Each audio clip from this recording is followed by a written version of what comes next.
Hello and welcome to episode 3 of our video series on Max Aitken, Lord Beaverbrook. I'm your host, Thomas Daly from Character Matters, Miramichi.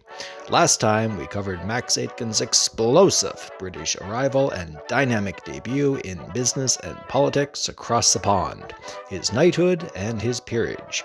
When we left off, it was 1936 and Edward VIII had abdicated, leaving the role of king to his younger brother, George VI.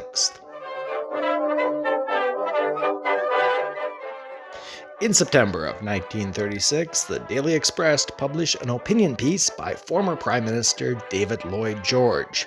I talked to Hitler. It is a gushing letter in favor of the German Chancellor. In it, Lloyd George fawns over Hitler, saying, "There is a greater sense of general gaiety of spirit throughout the land. It is a happier Germany. I saw it everywhere, and Englishmen I met during my trip, and who knew Germany well, were very impressed with the change. As to his popularity, especially among the youth of Germany, there can be no manner of doubt. The old trust him, the young idolize him. It is not the admiration accorded to a popular leader. It is the worship of a national hero, who has saved his country from utter despondency and degradation. He is as immune from criticism as a king in a monarchical country. He is something more. He is the George Washington of Germany, the man who won his country independence from her oppressors." Beaverbrook ran the letter, but told David Lloyd George to his face he was embarrassed by it. Perhaps he just couldn't pass up the opportunity to make his old frenemy look foolish. In hindsight, the comments look incredibly stupid, but keep in mind, it was no more stupid than what the Canadian Prime Minister, Mackenzie King, was writing about in his diary about Hitler.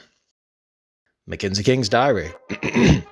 He smiled very pleasantly, and indeed had a sort of appealing and affectionate look in his eyes. My sizing up of the man, as I sat and talked with him, was that he is really one who truly loves his fellow man and his country.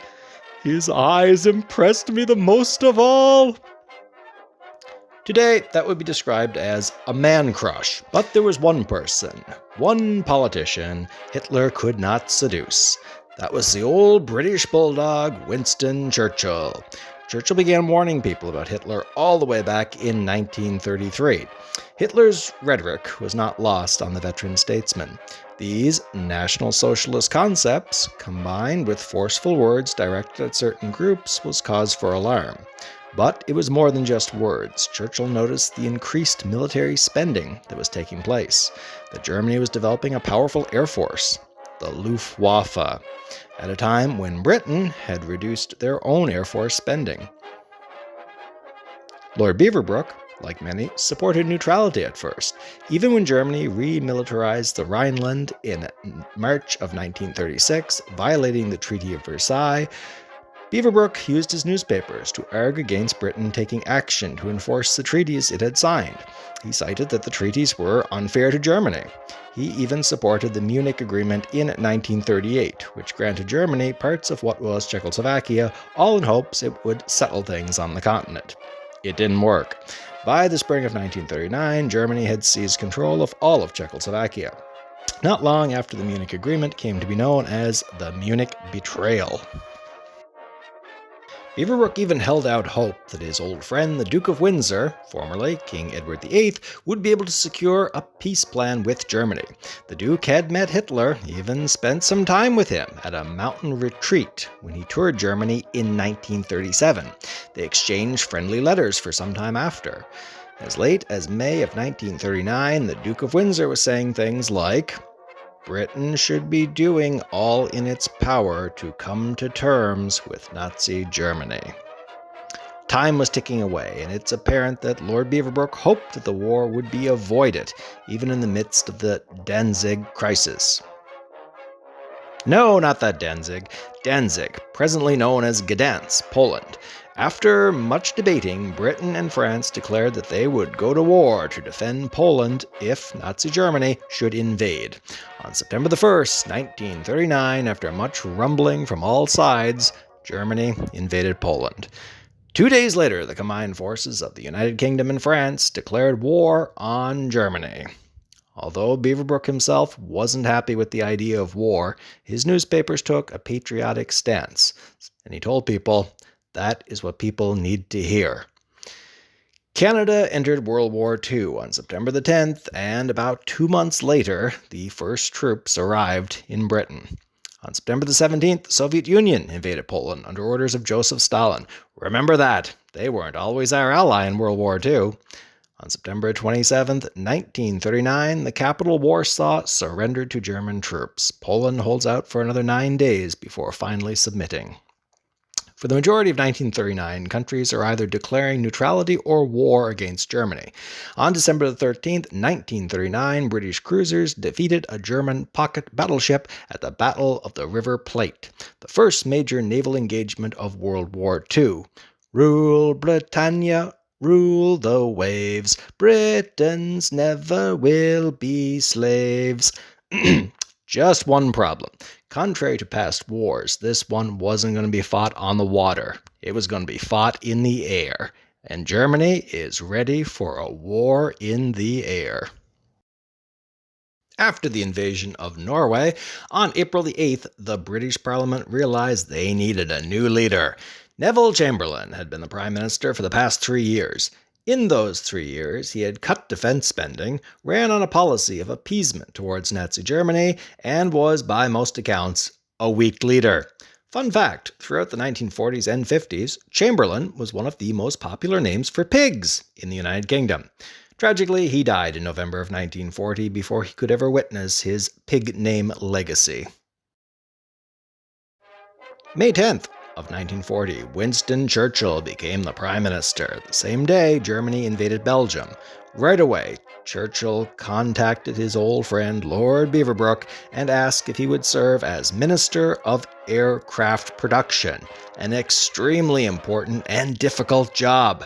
The objection was clear: get as many fighter planes as possible in the sky as quickly as possible. Beaverbrook accepted the position. Upon taking leadership, Beaverbrook found that the newly formed department was a complete mess.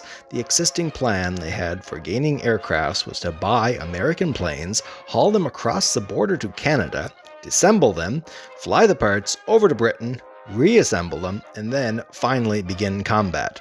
Beaverbrook was outraged by this idea and immediately fired everyone involved with it. Immediately, Beaverbrook sent a message that things were going to be different. The engines of the Luftwaffe were revving, and time was running out. He had no patience for unnecessary protocol and meaningless administration. The whole department operated out of his own house, Stornoway House. Beaverbrook was already making enemies inside the Air Ministry for his unorthodox approach.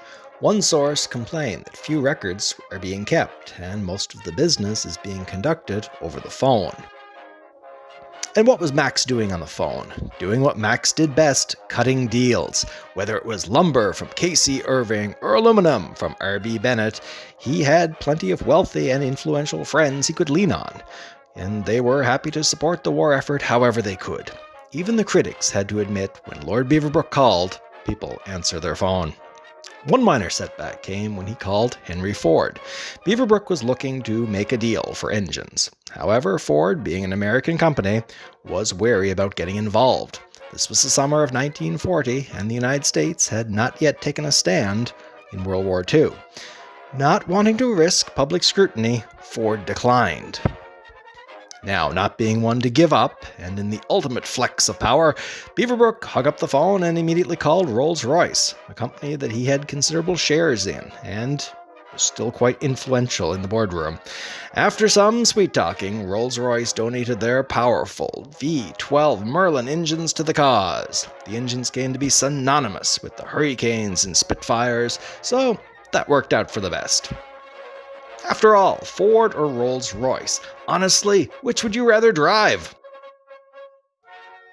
With his own money, Beaverbrook built an airport in Gander, Newfoundland, still a British territory at the time, but one with close access to all of the Canadian raw materials. The aircraft would be assembled there and flown across the ocean to Britain. If it could make it across the ocean, it could make it over Europe. These new planes, still untested, needed to be lightweight to conserve fuel. That required small pilots. So, some very brave young ladies accepted the dangerous job of test flying these planes to Britain. Just some of the many unrecognized heroes in the early days of World War II. On June the 14th, 1940, Paris fell to the Nazis, and 11 days later, France officially surrendered.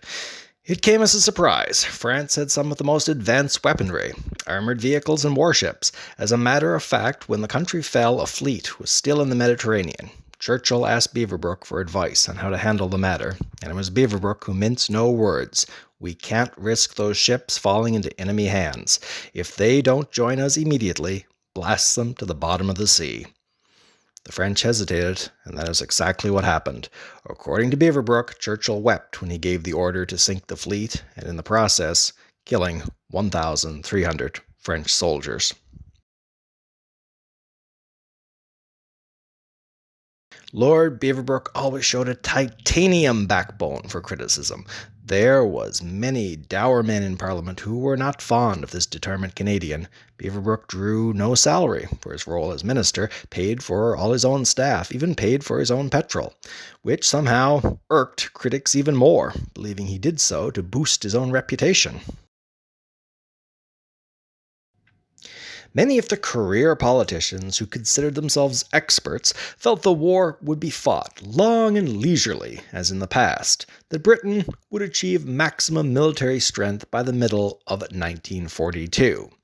But the Nazis didn't take years to overrun countries. They did it in a matter of weeks, sometimes days. And those out-of-touch politicians were about to learn a new word: Blitzkrieg. An intense attack using rapid, overwhelming force to break the defenses and the spirit of the enemy. It had worked in Poland, it had worked in France, and now it was time for Britain to get a taste of German iron. The Battle of Britain began on July the 10th, 1940. The Royal Air Force had only 749 fighter aircraft available to go against 2,550 Luftwaffe aircraft. Britain would have to fight for its life against a powerful enemy, a battle for control of the skies, the first of its kind in military history.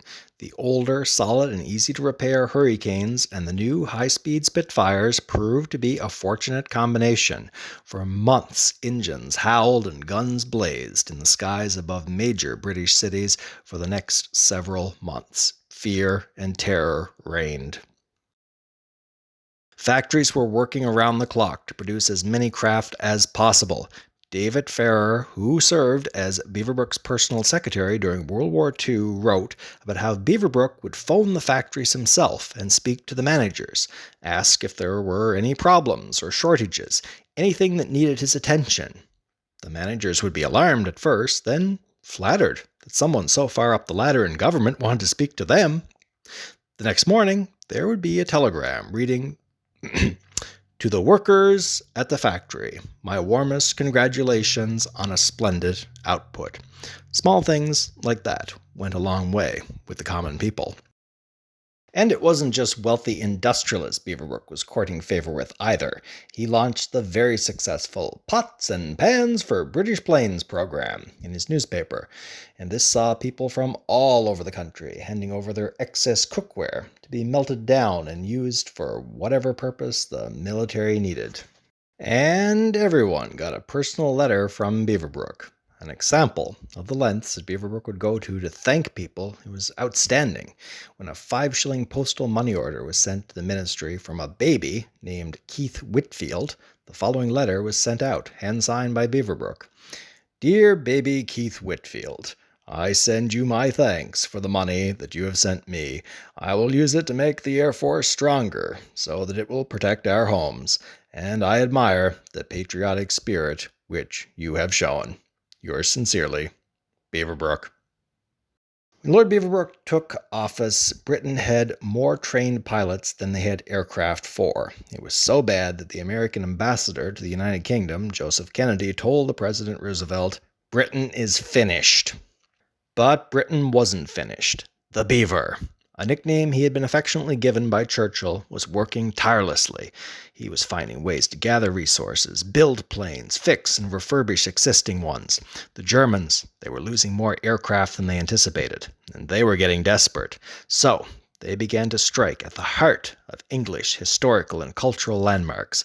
On Friday the 13th, September of 1940, Buckingham Palace was bombed. 5 staff were injured and 1 was killed. The Nazis, they meant to send a message that if they could strike at the royal family, no one was safe. After the attack, the Foreign Office advised the British royals to flee the country, just as other European royalty had. In a statement to the nation, the Queen exclaimed, "The children will not leave unless I do. I shall not leave unless their father does. And the King will not leave the country in any circumstances whatever." It was just what the people needed to hear, and you can be certain that Lord Beaverbrook broadcasted that message far and wide in all of his newspapers. By October of 1940, Germany had lost somewhere between 25 and 30% of its aircraft. It was apparent that achieving air superiority over Britain was not going to happen. The Battle of Britain was quietly called off by Hitler, and the Luftwaffe retreated and regrouped. It was the first battle the Nazis lost. More horror was yet to come in the following year with the night bombings known as the Blitz. But for the time being, the United Kingdom and the free world celebrated. It was proof that not all was lost, that the powerful German war machine could be stopped. Churchill stated, "Lord Beaverbrook was at his best when things were at their very worst," and later wrote, "He did not fail. This was his hour." At the end of April of 1941, Beaverbrook resigned as Minister of Aircraft Production, citing health issues. His asthma was taking a toll on him, along with working around the clock in a high-stress department. On June the 22nd of 1941 at 4 o'clock in the morning, Hitler launched his surprise attack on Russia. Churchill made a speech stating, "Any man or state who fights against Nazism will have our aid. And it follows, therefore, that we shall give whatever help we can to Russia and to the Russian people. We shall appeal to all our friends and allies in every part of the world to take the same course and pursue it as we shall, faithfully and steadfastly to the end." But Russia had started the war working alongside Hitler to achieve dominance in Eastern Europe, and now they felt that they had been double-crossed. The always paranoid Soviet regime was wary if they could trust Britain either. Enter Lord Beaverbrook. Since he was a small boy, Max Aitken had been charming men and women across Canada and the United Kingdom, overseeing mergers and partnerships, cutting deals. Now, he would have to travel deep into Russia and try to charm one of the scariest men on the planet, the ruthless leader of the Soviet Union, Joseph Stalin. Both Roosevelt and Churchill had found Stalin to be sullen and standoffish. He didn't trust anyone, not his own people. not even his own family. How was this outsider going to sweet-talk this bitter dictator, an unapologetic capitalist like Lord Beaverbrook at that? When he arrived at the Kremlin, the first thing Beaverbrook did was praise the gallantry of the Russian armies. Now acting as the Minister of Supply, he was able to promise a steady supply of aircraft and tanks. Then he began appealing to Stalin, the man himself. He pointed out how they both came from small towns, far from their nation's capitals. Both came from religious backgrounds and poor, humble beginnings that excluded them from privileged circles. When he returned to England, Beaverbrook told his secretary, "We spent more time eating and drinking than sitting around the conference table," and that the final banquet was a sore trial to his liver. So, like that, Max Aitken had charmed the uncharmable. A strange sort of friendship seemed to blossom between the two, so much so that it could be argued that he failed to see Joseph Stalin as the monster that he really was. The Daily Express and Evening Standard chose not to report these stories. Beaverbrook would spend the next couple years calling for a second front to the war and praising the bravery of the Russian soldiers. World War II would continue for years, but finally, the combined forces of Britain, Russia, the United States, Canada, and a host of Commonwealth nations would finally defeat the Nazi regime. But you probably already knew that, because otherwise I would be hosting this thing in German, and history would be much different. Next time, join us for episode 4 as we explore the post-World War II years, Lord Beaverbrook's philanthropy, his preservation of local history and culture, his friendship with Dr. Louise Manny, and the birth of the Miramichi Folk Song Festival.